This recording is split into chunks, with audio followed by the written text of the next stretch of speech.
in managing and changing the organizations, there are two new approaches. First is the human relations approach, which originated in the 1930s and in which Chester Bernard was a key figure. And the second one is the contingency approach, which was developed in the 1960s. First, we will discuss about the human relations approach. This approach was a reaction against the mechanistic view of organizations and the pessimistic view of human nature put forward in the classical approach. It attempted to reintroduce the human element into organizational life and claim for itself the title of the one best way. There are three basic assumptions of the human relations approach. First, people are emotional rather than economic, rational beings. Second, organizations are cooperative, social systems rather than mechanical ones. And the third one, organizations are composed of informal structures, rules and norms, as well as formal practices and procedures. Now we will examine the figure of the move from the classical school to the human relations approach. First, Mary Parker Follett, from scientific management to human relation. Second, Elton Mayo and the Hawthorne experiments. Next is Chester Bernard and cooperative system. And then Abraham Maslow with hierarchy of needs. Next, there is Douglas McGregor and Theory X, Theory Y. Next, Warren Bennis and the death of bureaucracy. Now we will talk about job design operationalizing human relations. There are three main variants of job design.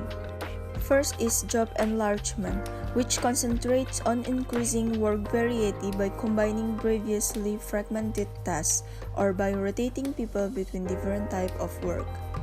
Second is job enrichment, which concentrates on increasing workers' control over what they do by rearranging work so that some of the responsibilities previously borne by supervisors and support staff are given to individuals or more often semi-autonomous work groups. Plus is socio-technical systems theory, which is a variant on job design involving a shift of focus from the individual job to the organization as a whole. Socio-technical system theory sees organization as being composed of interdependent social and technical systems. The human relations model stresses three core elements. First, leadership and communication. Second, intrinsic job motivation. And the third is organization structures and practices which facilitate flexibility and involvement. These elements are underpinned by two central propositions, which organizations are complex social systems, and human beings have emotional as well as economic needs. Next, we will jump to the contingency theory approach.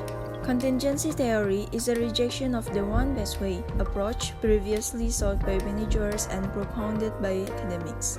In its place, it substitutes the view that the structure and operation of an organization, including the way jobs are designed and control over labor exercise, is dependent on situational variable it faces.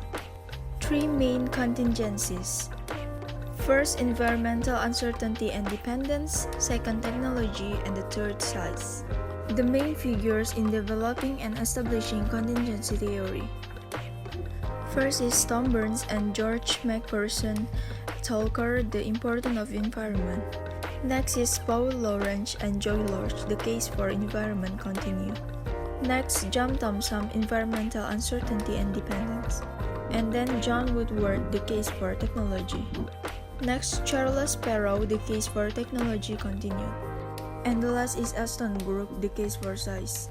The contingency theory has three unifying themes. First, organizations are open systems. Second, structure and therefore performance is dependent upon the particular circumstance, situational variable faced by each organization. And the last, there is no one best way for all organizations, but there is one best way for each organization.